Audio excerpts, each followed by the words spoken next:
Ambrose, kira-kira ada yang bisa saya bantu? Kita duduk sudah diskusi lama ini. Baik Pak, terima kasih atas Ya. ini waktu mungkin sudah mengganggu Bapak di hari libur. Oke. Jadi saya mahasiswa PPG. PPG dalam jabatan tahun 2022. Kami diberi tugas oleh dosen untuk mewawancarai ini kepala sekolah atau guru sejarah. Jadi sekarang saya datang ke Bapak sebagai wakil kesiswaan. Mungkin Bapak sudah pernah melihat kita punya sekolah selama ini. Saya butuh ini masukan Bapak tentang ini identifikasi permasalahan yang saya hadapi selama ini. Jadi mungkin yang pertama tentang disiplin masuk sekolah, yang kedua tentang pendidikan di abad 2021 ini, kira-kira menurut Bapak seperti apa dengan pendidikan zaman sekarang. Kemudian yang ketiga mungkin tentang penggunaan sarana dan prasarana di sekolah, baik guru itu sendiri maupun siswa. Mungkin ada 4 poin. Yang keempat tentang ini penanganan siswa yang berkebutuhan khusus. Mungkin Bapak ada pengalaman selama ini bisa sharing untuk saya. Ya, kira-kira kita mulai dari mana nih yang mungkin yang pertama dari disiplin tentang masuk sekolah. baik. Pak Ambrose, terima kasih sudah percaya untuk saya memberikan informasi atau kita berdiskusi bersama berkaitan dengan sekolah kita SMK Negeri 1 ASSA, para siswa kita dan lembaga kita secara umum. Ya, sangat diharapkan bahwa lembaga SMK 1 ASSA itu mengharapkan bahwa siswa kita terbentuk karakter disiplin. Maka sekolah kita sangat menekankan bahwa semua siswa harus datang lebih pagi. Maka aturan sekolah kita, Ibu Kepala Sekolah menekankan bahwa semua siswa harus disiplin. Dan tindak lanjutnya adalah sekolah mengunci gerbang pada jam 7.30, baik guru maupun siswa tidak boleh masuk. Kenapa? Karena kita warga SMK 1 1000 lebih, belum termasuk guru. Ini sangat mempengaruhi kalau kita tidak mengambil satu sikap atau kita tidak menerapkan satu aturan yang turut membentuk karakter disiplin baik siswa maupun guru. Jadi di sini kita di sekolah Ibu Kepsek menekankan dan sudah menyampaikan kepada kita semua secara keseluruhan, bahkan kepada orang tua, komite, bahwa 7.30 semua siswa baik guru maupun siswa sudah ada di sekolah. Di sini melatih supaya semua warga sekolah tidak main-main dengan aturan kita, karena kita tahu kalau 1000 lebih ini kalau sering terlambat akan mempengaruhi yang lain. Misalnya satu siswa terlambat, ya, karena bila kita tidak menerapkan tutup pintu gerbang, siswa yang lain juga akan mengikuti pada hari selanjutnya dan itu akan berlanjut terus menerus. Akan mengakibatkan banyak siswa yang tidak disiplin. Tambah lagi kita tahu siswa kita usia remaja di mana pengaruh sosial, pengaruh teman itu sangat kuat. Mereka akan sangat mempengaruhi untuk supaya terlambat masuk sekolah, sehingga bisa mempengaruhi kedisiplinan. Sementara disiplin ini kunci yang paling penting untuk kemajuan pembelajaran. Kalau siswa sudah sering terlambat, maka dia juga akan tidak melakukan kegiatan-kegiatan pagi, persiapan sebelum masuk sekolah.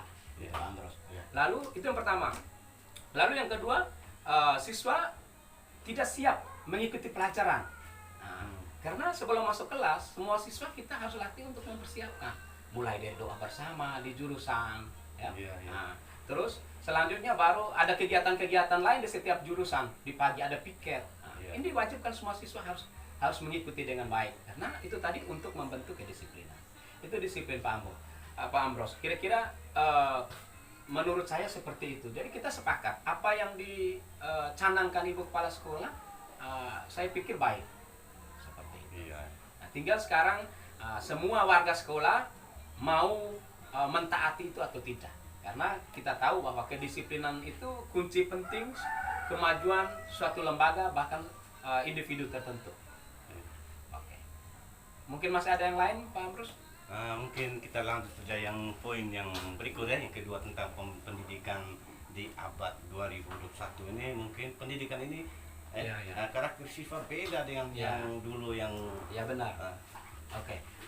Pendidikan abad 21 ini kan sebenarnya mau mengajak peserta didik kita untuk berpikir kritis. Ya, berpikir kritis maksudnya bahwa mereka mampu menganalisa ya segala fenomena yang terjadi di lingkungannya. Karena pendidikan di sekolah itu harus diwujud nyatakan, harus dinyatakan dalam kehidupan keseharian.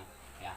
Nah, sehingga guru di sekolah mampu menerjemahkan pengetahuan itu ya dalam kehidupan nyata mereka. Nah, itu yang perlu kita tekankan karena misalnya mengajar fisika, matematika, fisika harus benar-benar fisika kehidupan. Jangan sampai guru fisika yang mengajak menghidupkan fisika, menghidupkan matematika, tapi benar-benar matematika kehidupan yang akan dia lakukan dalam kehidupan nyata. Fisika juga begitu, ataupun mata pelajaran yang lain. Apalagi kita SMK kejuruan, di sini sangat konkret bahwa siswa harus mampu punya kemampuan dasar dalam bidang kompetensi keahlian masing-masing. Baik kalau Pak Ambros kan di jurusan peternakan ruminansia. Nah, maka salah satu bahwa anak-anak harus punya kompetensi dasar dalam bidang peternakan. Lalu itu dipraktekkan sehingga dia punya kompetensi yang kita maksudkan. Begitu Pak Ambros. Masih ada yang lain lagi berkaitan dengan apa lagi? Yang ketiga mungkin dengan penggunaan siswa yang berkebutuhan anak-anak khusus, berkebutuhan khusus ya.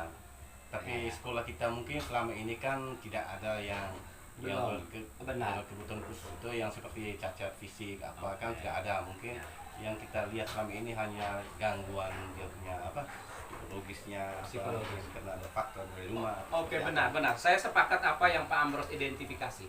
Benar, banyak siswa kita yang mengalami masalah di sekolah ya, khususnya dalam pembelajaran atau dalam masalah tertentu baik dengan guru tidak mengerjakan tugas. Kalau benar kita guru telusuri dengan baik, kita mau temukan atau mendiagnosa, temukan akar masalahnya, pasti kita akan temukan. Ada anak-anak yang datang dari keluarga yang tidak siap. Ada keluarga broken, kehilangan ayah, ibu, lalu mereka terlantar. Lalu pergi ke sekolah tidak ada persiapan. Tentu kalau orang tua tidak lengkap, mengalami gangguan psikis, merasa tidak percaya diri, karena dia tidak memiliki orang tua. Lalu pergaulannya juga cenderung mencari dunia di luar darinya. Kurang kasih sayang, dia cari di luar. Kalau tidak tepat sasaran, tidak sesuai, maka dia akan mendapatkan yang tidak pas. Lalu itu akan menjadi karakter. Kita contoh sejak ada anak-anak kita misalnya di kelas ya, di kelas misalnya biasanya mereka tidak mengerjakan tugas. Tidak mengerjakan tugas ini setelah kita telusuri, kalau kita lihat secara bersama, ternyata di rumah tidak dipantau oleh orang tua. Setelah kita tidak pantau, ternyata orang tuanya tidak ada atau tidak lengkap salah satu.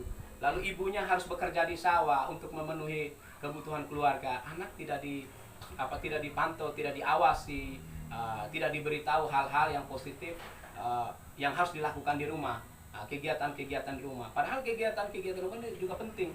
Karena misalnya anak harus mengerjakan PR. Ya. Kalau dia tidak mengerjakan PR, akhirnya tidak ke sekolah. Atau ke sekolah dia takut dengan guru. Lalu ada kecemasan, ada ketakutan terhadap guru, terhadap mata pelajaran. Karena apa? Mereka tidak siap dari rumah. Ada kecemasan-kecemasan seperti ini. Dan itu dialami oleh beberapa siswa kita, ada yang seperti itu. Tetapi ini penting sekali, kita harus bantu Pak Ambros. Kalau tidak kita bantu, maka itu akan menjadi masalah. Problem dalam pembelajaran. Prestasinya menurun. Terlebih lagi kita adalah sekolah kejuruan, kemampuan-kemampuan dalam pengetahuan kejuruannya juga lemah. Lalu kita mau mengharapkan bahwa siswa kita memiliki kompetensi siap kerja, mungkin tidak tercapai. Ada lagi yang lain?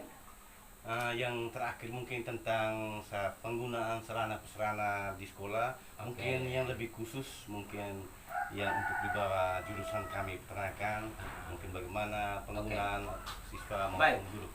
Pak Ambros, sekarang ini pembelajaran abad 21 tadi, kita sekarang teknologi sudah masuk kemana-mana ya. Maka dunia pendidikan pun kita guru harus mampu memanfaatkan teknologi dalam kegiatan pembelajaran. Misalnya pembelajaran di kelas, ini guru sudah harus juga mampu mempersiapkan pelajaran menggunakan IT. Contoh saja teknologi, ada komputer untuk memvisualisasi suatu contoh pembelajaran, tentu harus menggunakan LCD. Karena di situ juga ada anak-anak tipe yang mungkin visual, melihat. Ada anak yang mungkin hanya mendengar. Tapi untuk abad yang sekarang ini, dengan teknologi yang sudah menjamur, semua anak punya Android, semua anak punya handphone yang bagus, di mana mereka akan memperoleh berbagai macam secara cuma-cuma, ya, lewat medsos macam-macam. Kita guru juga harus melihat ini menjadi metode belajar kita di sekolah. Menggunakan media-media ini, misalnya dalam mengumpulkan tugas, kita menggunakan media-media WhatsApp, WA, atau dalam pembelajaran di kelas kita guru harus menggunakan PowerPoint supaya siswa bisa mengamati. Lalu mungkin kalau kita kejuruan, kita bisa menayangkan contoh-contoh kegiatan praktek di dunia usaha yang bisa merangsang cara berpikir dan kemauan anak-anak. Seperti itu. Ya, Pak Amro. Jadi itu yang kita harapkan, supaya visi misi sekolah pun atau bahwa siswa SMK itu harus siap kerja. Benar apa yang diidentifikasi Pak Ambros, bahwa di sekolah itu poin-poin ini sangat penting. Harus benar-benar kita maknai bersama bahwa sekolah harus benar membentuk karakter. Dan 4 hal yang Pak Ambros identifikasi ini semua saling berkaitan satu dengan yang lain. Oke. Saya kira begini dulu Pak Ambros mungkin, atau masih ada pertanyaan yang lain? Mungkin untuk sementara 4 poin ini mungkin yang saya angkat. Mungkin untuk ke depan mungkin kita baru saling diskusi. Saya bersedia kapan saja ya. Lembaga pendidikan kita ini untuk lebih baik lagi. Saya sangat senang bahwa Pak Ambros salah satu guru, walaupun adalah tugas kuliah ya, tapi memang kita semua guru kita harus berdiskusi banyak hal-hal ini.